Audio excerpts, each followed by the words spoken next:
This little thingy is Ferro's fixing finder or nail finder, screw finder. It's got very strong magnet on the bottom, and as you hover or slide over the screw or nail, you will feel it. You will feel magnetic pull, and also that little pendulum will change position.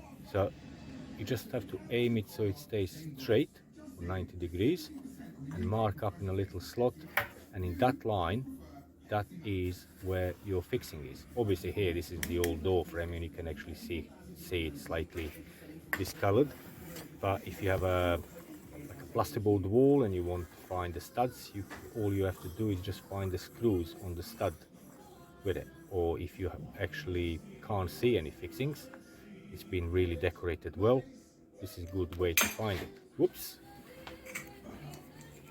trying to do it with one hand. The magnet is really strong. It works remarkably well.